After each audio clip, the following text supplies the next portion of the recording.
I'm Mike Papantonio, and this is Ring of Fire.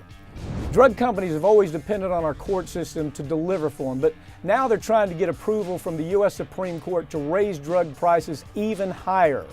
We'll bring you all the details.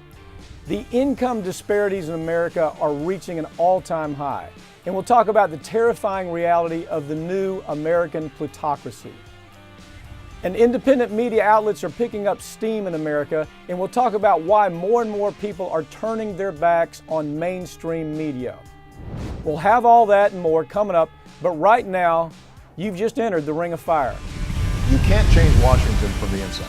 You can only change it from the outside. Grand jury secrecy rules. For political gain. The press can find out. That has nothing to do with politics, but go ahead. It wouldn't bother me. Oops.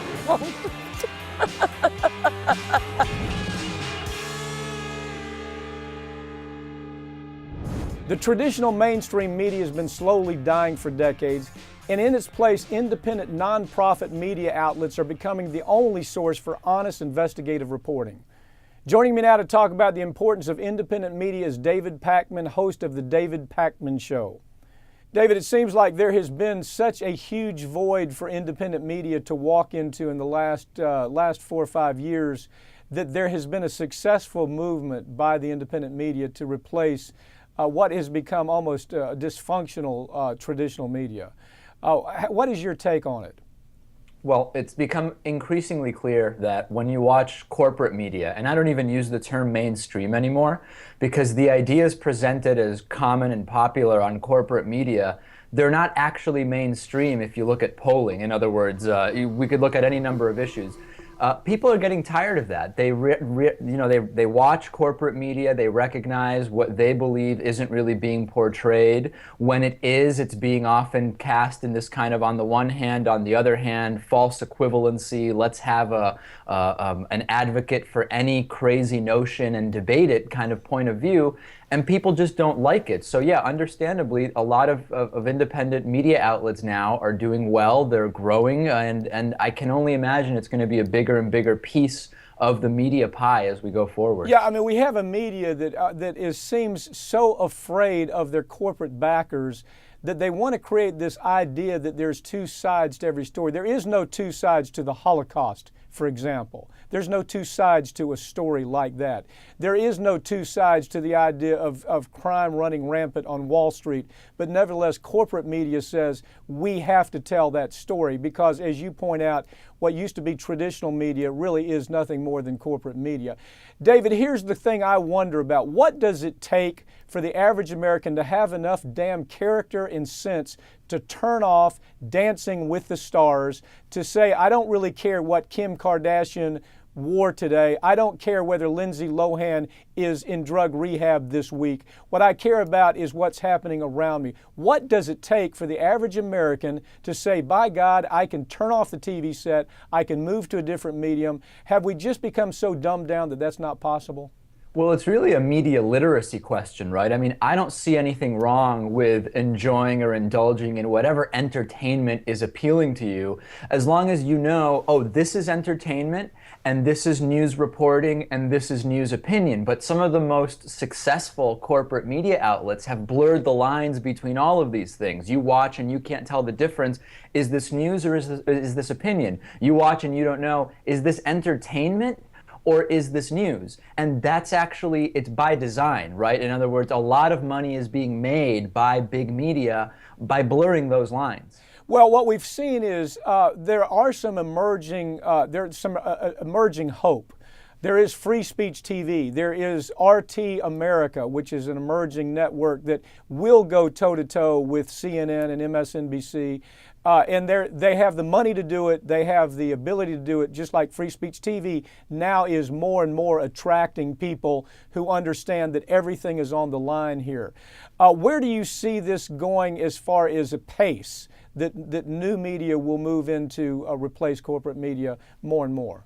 the speed is accelerating drastically. I mean, we saw, for example, on my YouTube channel, in our first 2 years, we had something like 5 million views. And in the last year, we've had 25 million views. And the growth curve is getting steeper and steeper. The Young Turks celebrating 1 billion views on their network in the next few days. Any day now, they're going to cross it. And it really comes down to people realizing that it doesn't matter whether you care about gay marriage or education or whatever issue is important to you. It really comes down to two issues: financing of politics and media coverage of that issue. And when you look at where big media gets their money, we could really kind of argue it all comes down to one issue, which is the financing of politics and media. And as people understand that, and understand that that's kind of the meta issue for whatever issue is important to them, they're going to seek alternatives from corporate media. There's just no way around it. Is there, do you see it, because you are one of the most successful young media people in the business right now, do you see that there is a generational connection here between the movement away from corporate media to more independent media? Is it tied into a generational shift? It definitely is, and you're starting to see that because a lot of the people that first started turning off cable news and turning on to the David Pakman show and Sam Cedar and the Young Turks and Free Speech TV, all the things you mentioned, when they first started doing that, they may have been leaving high school or in college. They didn't necessarily have the buying power that corresponded with their interest in supporting the platform. Now, as those people are like myself, turning 30, getting beyond their entry-level jobs into their second jobs, and buying power is increasing, the interest that they kind of cultivated in college is now going to translate into wanting to fund these alternative media outlets. And you're seeing it in that ad revenues for online video are going up. All the internals are really reflective of that. Yeah, well, of course, we've seen it with Ring of Fire now for 12 years. The market is getting bigger and bigger, just like it is with you, Tom Hartman, Cenk. So I think what I'd like to understand here is, what is it that corporate media does? Do they, by just throwing more money at it, does corporate media turn this around through politics? Do they try to turn this trend around to where independent media is slowed down or stymied? Well, I think it's kind of more of the same. It's not totally clear at this point that corporate media really knows what to do about this. Corporate media, if you see, increasingly tries to integrate social media and young people standing on the street with a microphone and kind of all of these memes that are more common on online media. The problem is, it doesn't really feel authentic. People aren't really engaging with it. It seems very, very forced. And that's a tough way to really turn around a trend. Now, that being said, terrestrial radio has huge reach. Almost everybody owns an AM or FM radio, whereas not everybody is yet on the internet. Huge ad dollars go into corporate media, and when you see there's this kind of bully pulpit, where if you own the full means of production, you can have the documentary movie you're paying to produce featured on your media network and promoted on the billboards you own. So that's a big hill to climb for alternative media, but that doesn't mean that it's not happening. Well, one thing you see corporate media, and it's almost laughable. I know I've noticed a couple of programs both on CNN and MSNBC where they bring in some young kids that really have no life experience. They have no experience where it comes to politics or media at all. They look good. They have the right hairdo. They wear the big black glasses. And all of a sudden the media says, well, we're hip now. Corporate media says we're hip. We've got something called The Cycle, or whatever the hell the name of the program is of the day. And you listen to the substance and you almost gag. Is that going to work, do you think, to bring in, to solve that generational gap?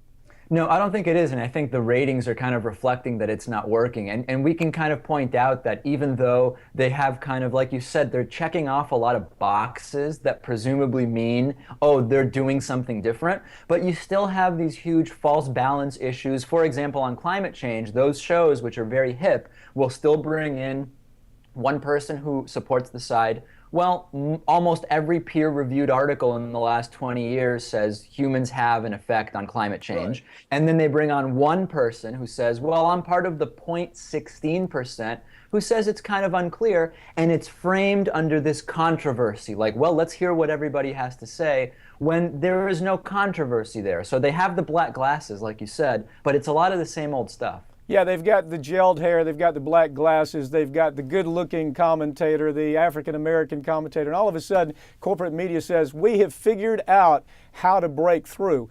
Look, the problem that they'll never overcome, and I think independent media has the best chance to overcome, is at the end of the day, they still have Merck, Pfizer, Exxon, Shell, all the major corporations, DuPont, paying for the advertising.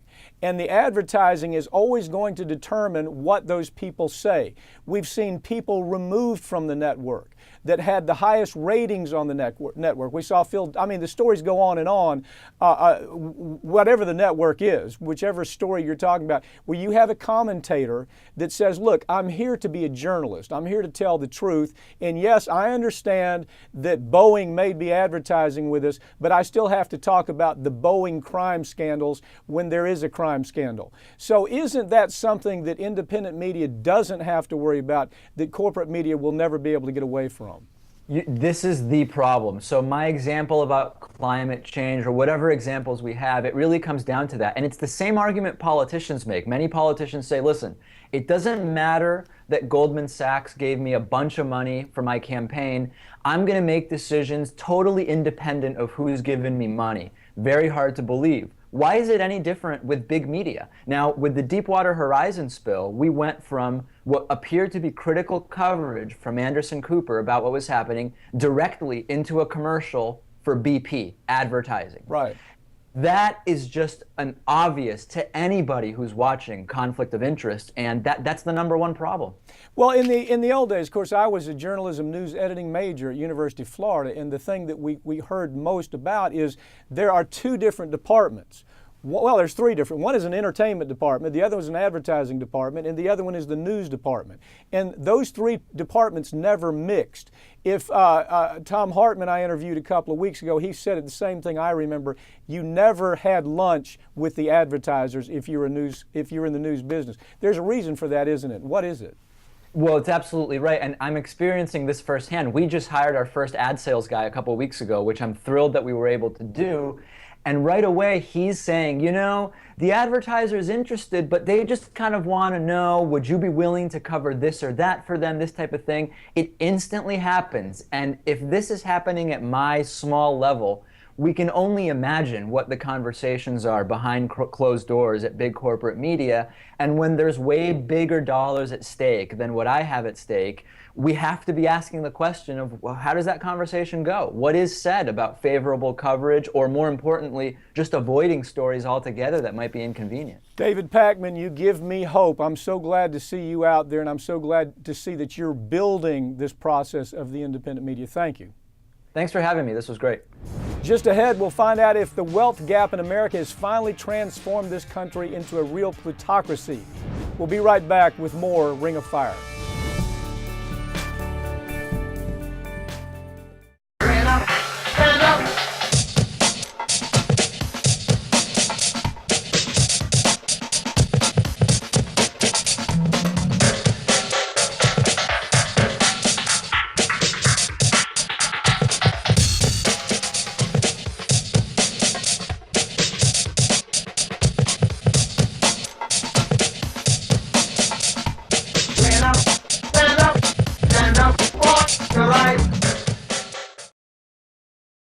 Welcome back to Ring of Fire. I'm Mike Papantonio.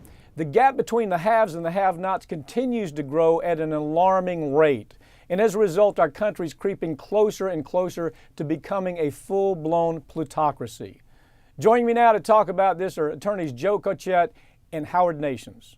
Plutocracy, you know, we hear the term all the time, but people simply don't understand that we think of ourselves as a democracy. We want to argue that we're a democracy, but when you really analyze what's happening to America right now, if you believe that a plutocracy is simple, it is rule by the wealthy, rule by the rich, to the detriment of everybody else. Howard, Is it a fair analysis of what's happening in America today?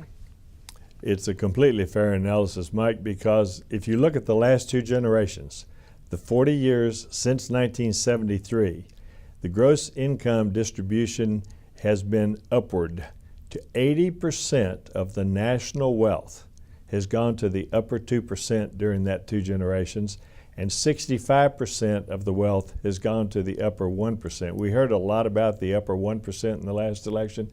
65% of the income has gone to them.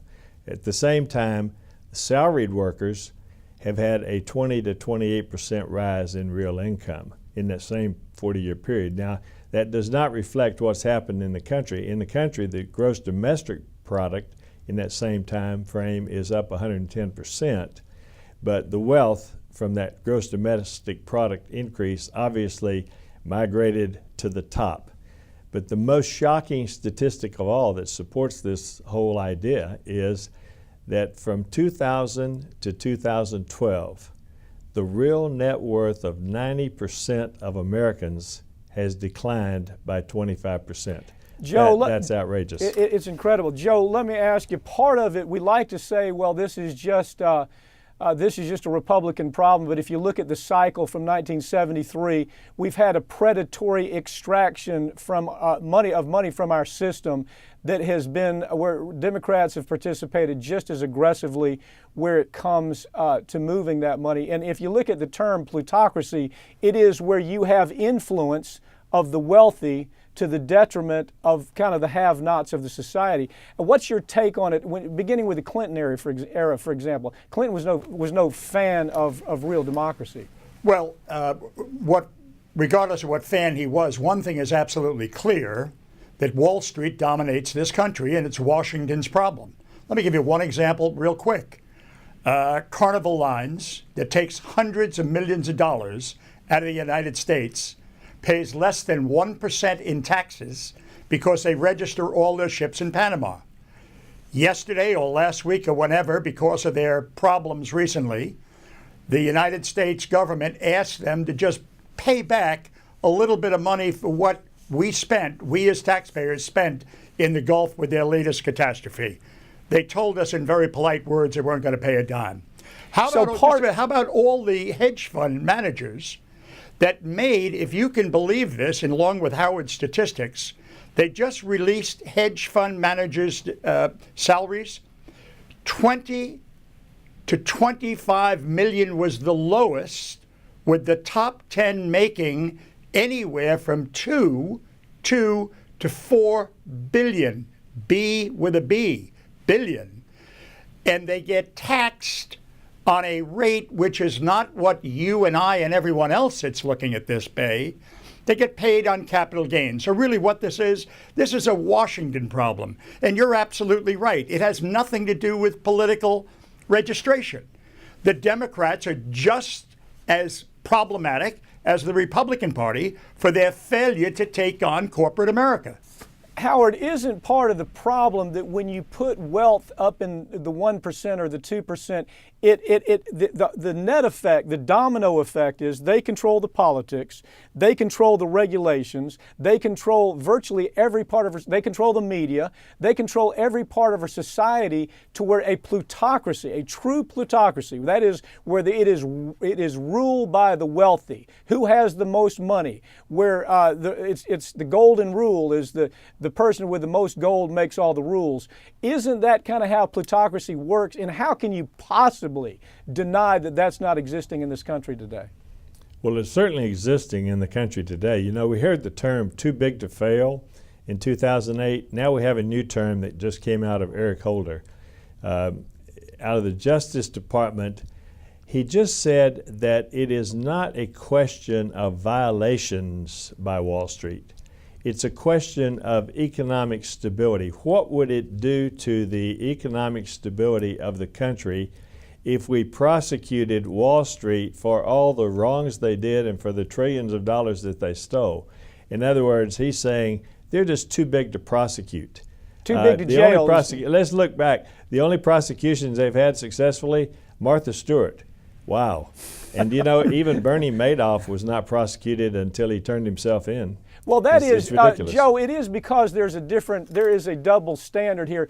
When you try a case, and you've tried some of the biggest cases in America, both of you guys have, and one thing I think you always teach people about trying cases, who does this person on trial surround himself with? Because that's going to have a big impact on what is conveyed with that witness or that defendant. Who do they surround themselves with? Well, I'd love to bring you good news, and I'd love to say, well, Obama has surrounded himself with people who are different than Bill Clinton. Bill Clinton, you might remember, surrounded himself with people like Robert Rubin and Paulson and Geithner and Summers, who rewrote the regulations of Wall Street so Wall Street could steal from the American public. But now, Joe, we have a president who thinks that Jamie Dimon is a damn hero. Doesn't that scare the hell out of you? And it should scare the hell out of, to use your phrase, the hell out of everybody in America. It's not just, you said they changed the regulations. They did away with regulations. They deregulated under Bob Rubin, who, by the way, went on, as you know, to become an executive with Citicorp and made hundreds of millions of dollars thereafter. Again, it is just, we have to get back to Main Street and somehow make them aware, the people on Main Street, as to what's going on in Washington these days. And the only way we can do that is through the political enterprise. Until we change the way that money can buy politicians, money is going to dominate exactly how they vote in Washington. I don't care, Republican, Democrat. If you're a Republican and Democrat and you're going to vote against X, you're going to get defeated by big money. The Koch brothers are going to come in, put money in your district, and defeat you in a primary. It is money ruling money, and Citizens United, the case that everybody knows about, that now allows unlimited contributions to any politician, is more destructive than any decision we have ever had come out of the Supreme Court. But Howard, isn't part of plutocracy, if you take a look at true plutocracy, what actually happens is, even if you have a politician come into the system and they may talk like a populist, like we used to hear Obama talk, we actually thought he was a populist. Just like we thought Bill Clinton was a populist. And then all of a sudden, if you look at all the data on what happens in a true plutocracy, it is that those leaders become co-opted by Wall Street and corporate America and media America, corporate media. They become co-opted almost immediately. Isn't that what we've seen happen with both Bill Clinton and Obama? These characters that we thought, oh yes, these are our people, they're going to be great for the average American. They have been horrendous for the American public. Well, when you have government of the rich, by the rich, for the rich, that's exactly what happens even to the strongest leader in the world, the President of the United States. And we've seen it here. We've seen Clinton come in with all of his best intentions. We've seen Obama come in with all of his best intentions, and we've seen the same thing happen to both of them. They get wrapped up, and the people they appoint around them, like Eric Holder, for example, who recently said, Bank of America, the whole mortgage lender, you talk about getting the American public involved, how about the whole mortgage crisis? The rip-offs, the forgeries on the foreclosures, and despite all that criminality, Obama's Attorney General recently said that Bank of America basically has a free pass on that one. Again, they're just too big to prosecute. Joe, when you say we have to get the word out, it's not likely we will get the word out when you figure that part of a true plutocracy also controls the media. And that's what we hear. For us to be so naive as to believe that NBC doesn't do the bidding of Comcast or General Electric, or that any Viacom doesn't tell ABC what to do. We understand that. And aren't we in a situation to where the think tanks in the media actually promote the concept of plutocracy, and that is to say money held up by 1% or 2% of the American public is also really good for us? Isn't that part of the message there that we get from corporate media? Well, you're right, but I have great hope for change, and let me tell you where that change is coming. That change, I think, is coming in social media, because today the big networks are struggling, even though they're owned by Wall Street. They're struggling in the face of young people who have the opportunity to use social media to their benefit. Now, social media is the way. I'm using social media. You know what I'm talking about. I'm talking about the internet. That's the way today that we can communicate with hundreds of thousands and thousands of people. The sad fact is print media is going under. Nobody reads newspapers anymore.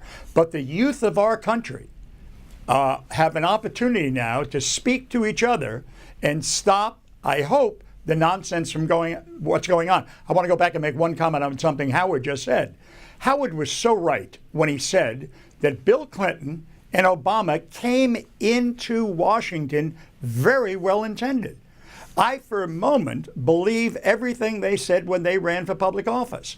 It was when they got to that office in Washington that they were surrounded by the process that did not allow them to operate.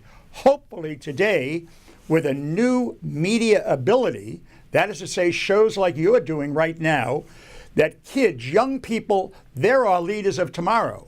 If they can get that message out, look what it did. I don't want to go off on the Arab Spring, but look what it did in the Middle East. Well, look, Howard, let me just tell you, I'd love to think that that both Obama and Clinton came in with the right idea. But here I have the last quote by Obama about Jamie Dimon, who, of course, is one of the key thugs to the burn down of our economy, said that he thought Lloyd Blankenfein and Jamie Dimon were savvy, successful businessmen. That's Obama's take on what's happening on Wall Street. 30 seconds or less. Give me your reaction to that. Well, the reaction is that they are savvy businessmen. They understand plutocracy. They understand how to work the system. So he's absolutely correct. How much more savvy can you be than Jamie Dimon right now? And with all the problems that they have in Washington, Wall Street is flourishing, and yes, Jamie Dimon is one of the leaders of Wall Street flourishing. Plutocracy is alive in America. We have to preserve democracy by being aware of that. Thank you, gentlemen. Thank you very much, Mike. When we come back, we'll find out how drug companies are using the courts to raise drug prices. I'm Mike Papantonio, and you're watching Ring of Fire. We'll be right back. You're watching Free Speech TV, a network powered by the people.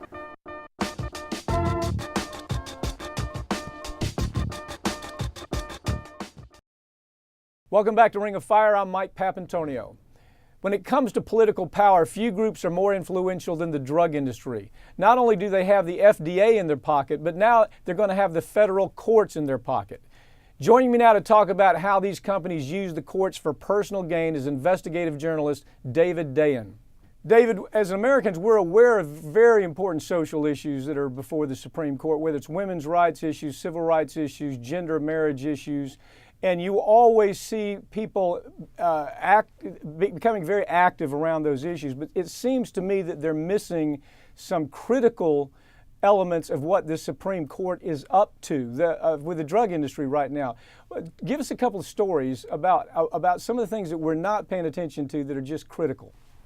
Sure. Well, there's this practice in the drug industry that is called pay for delay. And what that means is that right now we have a copyright system in this country where drug makers get the exclusive rights to any new drug that the FDA puts on the market for a certain number of years. However, in 1984, Congress tried to speed up the process where generic drug makers could put their drugs on the market, and typically this reduces the price by up to 90% for various prescription drugs. Big savings to the consumer. What these drug companies do is they reach settlements with the generic drug maker where they pay off the generic, and the generic then agrees to delay their time when they'll put their generic drug on the market. This is a billion-dollar industry. This basically costs consumers something like $37 billion over a 10-year period. So basically, David, it's the owner of a particular drug paying off the generic, saying stay out of the market. If we make $4 billion this year, we're going to pay you $1 billion. And if you really analyze this, it seems like antitrust all over, doesn't it? It just smacks of antitrust. And so you have the Hatch-Waxman legislation that the companies are relying on to kind of kind of game the Hatch-Waxman legislation and make it look like it's not antitrust, but it's clearly antitrust, isn't it? Right, and the Federal Trade Commission wants to classify it as antitrust and regulate it and stop the practice from happening. And what happened is that the drug makers then took the FTC, the generic drug makers as well, took the FTC to court, trying to stop them from regulation of this activity, which I agree with you is clearly monopolistic antitrust in its very nature. So the Supreme Court heard arguments on whether the FTC would be allowed to stop these pay-for-delay schemes. And based on the arguments, it doesn't look like the Supreme Court is inclined to allow FTC to stop these schemes. David, having followed the court for so many years as an attorney through law school, you know, I've had constitutional law year after year that I've had to follow. There's a pattern here that you may be familiar with, and that is when the court is going to take action on issues like this, what they do is they bury the story, so to speak. In other words, they knew the they knew the same-sex marriage was going to come up, so what they do is they throw in a lot of cases that the average American may think are small, insignificant cases the day before or 2 days before. They don't get any press on that because the people are outside with placards and signs protesting the next thing that's coming up. We've seen this year after year with the Supreme Court. Don't believe for a second that this is just a coincidence, that this Third Circuit decision that they're having to review is just there by way of coincidence. People seem unaware of that, don't they? That there is some gamesmanship of the Supreme Court here. Absolutely. And just by nature of the case they took to review on this FTC case was a case where the court ruled in favor of the drug makers. There was another case available to them where the court actually ruled in favor of the FTC. But by taking this other case, and interestingly in this case, Samuel Alito recused himself. So you have a 4-4 split potentially between the liberals and conservatives on the court. But because they took the case where the drug makers won, if there is a 4-4 split, that's going to basically uphold the drug maker ruling in the Third Circuit. So all of the gamesmanship around this is pretty evident. David, you've done some important writing about the Supreme Court over the years that I have followed. Sometimes you were writing about issues way ahead of, certainly ahead of mainstream media, which doesn't seem to understand any of this from an analysis standpoint. And something I believe I can attribute to you is you're talking about the new appointments, what we would call the progressive appointments that were made by Obama, Sotomayor, you know, the appointments that we looked at and we said, gee whiz, we're going to be okay with these appointments. We only looked at their social record when we said that. We didn't look at the fact that they were tied up to corporate America just completely. They had come from corporate America as lawyers. The only money they had made as attorneys came from corporate America. They were tied into corporate America rather than tied into the way that consumers might look at things. Don't you think that's going to be a factor in a case like this? In not only this case, but of course there's several other drug cases before the Supreme Court. One, of course, would give total immunity to the drug industry if a generic drug kills a user. So there's so many of these cases there. Don't you think the background and history and makeup of these what we call progressive judges are going to be a factor? Certainly. And in this case, Sotomayor's comments, Justice Sonia Sotomayor's comments, it seemed like she was leaning in the direction of allowing the drug makers to make these pay-for-delay schemes. What we've seen over the last several years, since Roberts became Chief Justice, is that this is really a corporate court. There was a statistic last year that every case where the U.S. Chamber of Commerce filed an amicus brief, in other words, took a side in a major Supreme Court case, was decided in favor of the position that the Chamber of Commerce took. They had a perfect record last year, and I don't see that changing for a while. So you've got what's at stake here really is not just the fact that we're allowing a separate, a unique standard for the drug companies, and that is that they can engage in bribery. Basically, nothing. It's basically bribery. It's legalized bribery. They can engage in antitrust maneuvering. They can cost the American public the numbers that you talk about in your story, 3.5 billion. I've actually seen them higher than that, where we don't allow generics on the market, and we pay 100, 200 times what we should be paying for a particular pill. So that's the setting right now. And if I read if I read the way you're looking at the story, you don't have much optimism that the Supreme Court is going to do the decent thing for the consumer in this case. Did I get that right? Yeah, I absolutely don't. Obviously, with Alito recusing, there's the possibility of a split, but the split wouldn't matter, as I said before. So it does look like that drug makers are going to be allowed to basically bribe their competition, extend their copyright license, and get away with avoiding court cases where their exclusive license could be challenged, and generic drug makers would be allowed to enter the market.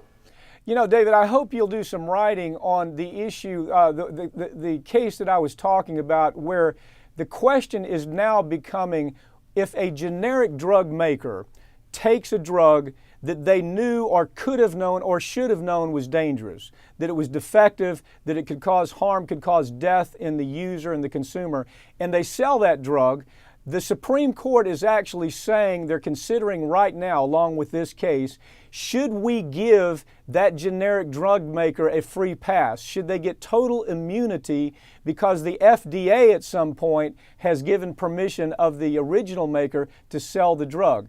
The numbers on this are staggering. 80% of all drugs that are sold are generic drugs. So most people are going to use a generic drug. If they're injured by the generic drug, the chances are that there's going to be no avenue in court to be able to recover anything for their pain or suffering, for their economic losses, for their injury at all. Do you see that there's a trend here? You talked about the Chamber of Commerce, a trend by the Chamber of Commerce to load up on cases like this right now. It almost seems like it's been a frenzy by the right wing to try to get these types of cases before the court. It would certainly make a ton of economic sense. If you have a court that is inclined to agree with your position 95, 100% of the time, you're going to want to challenge and put up as many cases as possible while you have this avenue available to you. And the generic drug makers, by the way, agree that these pay-for-delay schemes should go forward. They get money for nothing, essentially. They get paid off, and they don't have to market or produce their generic drug. So there's no reason why this wouldn't continue, not just in pharmaceuticals, but in virtually every area where corporations are allowed to work their will on the high court.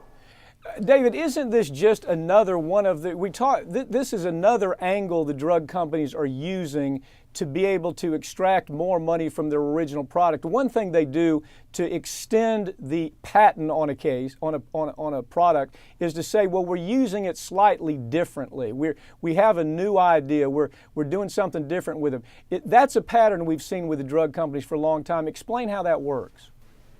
Yeah, they slightly tweak the formula, or they change the usage of the product, and then they get another 20 years to extend the life of the patent. In fact, Hatch-Waxman attempted to short-circuit this process by allowing an avenue for generic drug makers to say, that patent is actually invalid, what you're trying to extend, and your generic drug makers are allowed to challenge this in court in order to put something on the market that is substantially similar.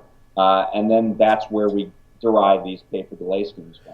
David, would you agree that this is not a party lines issue? We see Democrats so willing to back the drug companies, just like the Republicans. As a matter of fact, Obama has to share so much of this blame, just like Bill Clinton does, for giving the drug companies virtually everything they want. What's your thought on that in about a minute?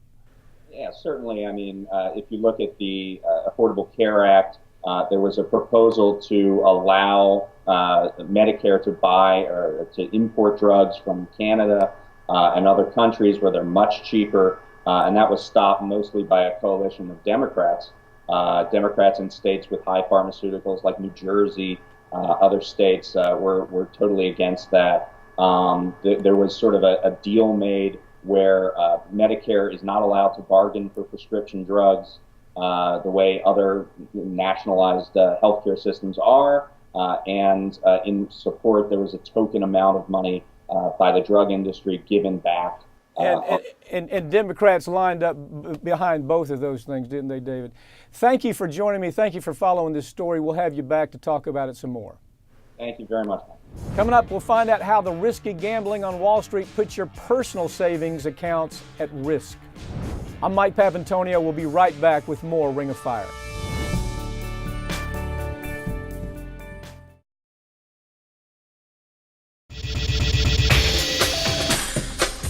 Tune into Free Speech TV for Democracy Now!, a national, independent, award-winning news program bringing you people and perspectives rarely seen on corporate media.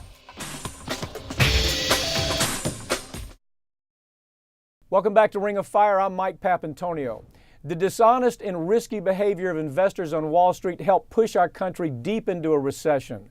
The toxic trash being traded by investors still pose a very real threat and very dangerous threat to the finances of people who aren't even involved in the stock market. I have attorney Mike Burg with me now to talk about Wall Street and its big, big gamble. Mike, it's pretty amazing. The American public listened to the burn down about Cyprus. They heard the stories about the banks actually taking their life savings to pay off the banks that had involved themselves with conduct just like we saw in America. So where you had somebody who had their life savings in a Cyprus bank, it was reduced by 30, as high as 40% in some instances, where the bank simply took their money. Americans sat and watched that story and have no clue, had zero clue that this is set up exactly the same in the United States with the new legislation that they don't even know about. They have no idea that Dodd-Frank gives a bank no option. The new Dodd-Frank bill tells the American public that taxpayers are not going to bail a bank out anymore, right? So if the taxpayer doesn't bail the bank out, what ends up happening is the same thing that happens in Cyprus. The rules in the United States allow exactly that to happen, and most Americans don't understand it. Did I get that right? You did, Mike. And I think what the tragedy here is they put these super banks, these super giant mega banks ahead of the depositors.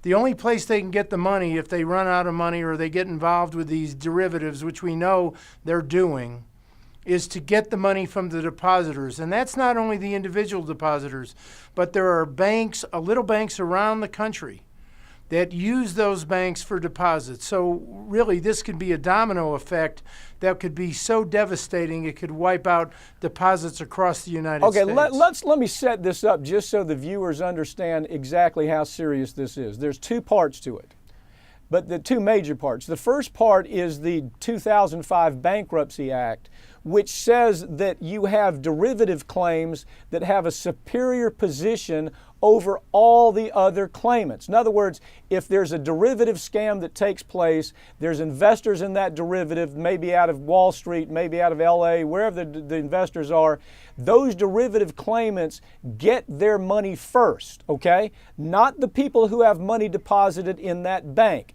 That happened, people didn't even understand what the significance of that was, but it's a superposition that these people have. The next part of it, obviously, is 716, Section 716 of the Dodd-Frank bill. Explain what the problem is there. Well, the problem is, and you hit it right on the head, which is, first of all, let me also say you were absolutely correct. In these derivatives, it's generally other big banks that are involved in the derivatives, who are the investors.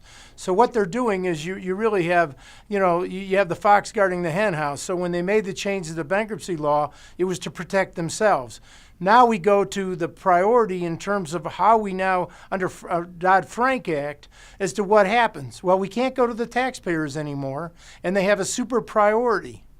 So if they have, and they need the money, They're going to go and get it out of the depositors and the money that people have put in their bank as their savings. Okay, Mike, let me throw one other thing out that it should be startling. If you have money in a bank right now and you're listening to this broadcast, and this doesn't cause you concern, then somehow you simply aren't paying attention. Here's the third part of the problem. The third part of the problem is that the FDIC only has $25 billion available to pay off the claims. And right now, the numbers are into the multi-trillions of dollars if the same thing repeats as far as bank failures because of CDOs, derivatives, swaps, synthetics. If we have that same kind of failure, we have a situation to where it is multi-trillions of dollars that the depositors are at risk. The depositor in the bank down the road, that those people are at risk, and the FDIC only has the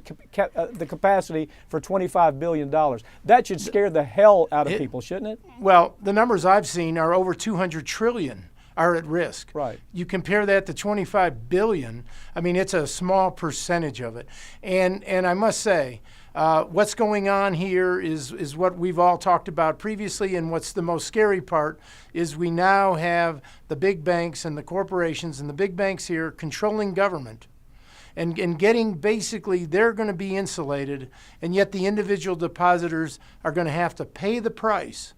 If unfortunately we see what happened in 2007, 2008 happens again, and it's going to happen. Well, I hate to be flippant about this, but these very same people, a lot of the same people who thought that politics doesn't matter, that it doesn't make any difference who's elected, that if you take a corporatist Democrat and put him in office, he's going to be just great, everything's going to be okay, that didn't make any difference. Well, look what this president has done to this country. Look what the corporatist Democrats have done to the country. Obviously, just the same thing we would have seen from Mitt Romney. There is no difference. But the truth is, we don't have any Glass-Steagall protection. Explain how Glass-Steagall might have protected us, and now it doesn't. Well, in 1933, after the Great Depression, the Congress was smart enough and the president was smart enough to pass Glass-Steagall, which said, banks, you are just banks. You can only lend money. You can do what banks do. You can't invest in things. Of course, there were no derivatives until the 80s, but you couldn't invest. You couldn't go into derivatives. You couldn't be in an insurance business. You were a bank. And then during the Clinton administration in 1982, that was rescinded. And now banks became these too big to fail, too big to go to jail. They were in a position where they were doing everything. And we saw what happened in 2007, 2008, 2009, where over $7 trillion was lost, and the taxpayers around the world have had to come in, and in Cyprus, the depositors, the actual people who had money in the bank, had to come in to bail out these banks because of their greed and their failure to recognize the risk of what they were doing. Day one, the Cyprus depositor had $100,000 that they thought that they could use as retirement. Day two, it was reduced by $30,000. That's basically a typical kind of scenario. Yeah. Mike, I think I said 1982. I meant 1992. Yes. When Glass-Steagall was rescinded, and I apologize. Well, here's the problem, Mike. It is that the apology you just made is interesting in that the average American has so little information that they don't even know enough to apologize for their lack of information. In other words, if you take a look at Section 716 on Dodd-Frank, you had the president of the United States and the media selling Dodd-Frank like this is going to be great for Americans, and nobody asked the question, wait a second, Dodd-Frank says that taxpayers may not bail out banks. They couldn't put that together with the 2005 Bankruptcy Act and understand that the FDIC only had $25 billion. And when you add all those together, there's no question about who's going to be responsible in the failure. If you think your money is safe and you understand that $200 trillion is at risk here because of the swap and derivative industry, you see what's getting ready to happen to you in the next failure. What do people do, Mike? I mean, there's no easy solution, but if you're trying to protect your money, what can you do? Well, there's only a few things you can do. One is you can put your money in, for example, in North Dakota. They only put the money in the state banks. So they're not going into these mega banks that are Wall Street banks that are involved in derivatives. The second thing you can do, and I must tell you that the Canadians, they've got it right here. They have regulations against banks investing in these derivatives. We need Glass-Steagall to come back. But that'll never happen. You have a president that doesn't want it to happen. You have a president right now, Mike, that is so tied into Wall Street, he could not care less. And just to follow up with what you're saying, you've got J.P. Morgan alone controls 30% of all this toxic trash. And if you have money with J.P. Morgan, it's caveat emptor. You know that something's going to happen. It's going to be your loss. But what they must do, Democrats, Republicans, it doesn't matter. You must go and really go to Congress. You got to call them. You got to write the congressman. You got to tell them, look, you know what? The entire economy is at risk. Mike, we need regulation. There's been great stories written about that very issue. I just beg to differ with you. The story is we are in a plutocracy right now. And right now, money controls all of that. It used to be letter campaigns, angry campaigns would change things. Now you have that congressman or that senator, Democrat and Republican, who only responds to money, unfortunately. Now, let me go to the other part of this. The other part is that if you hold municipal bonds, now just think about this.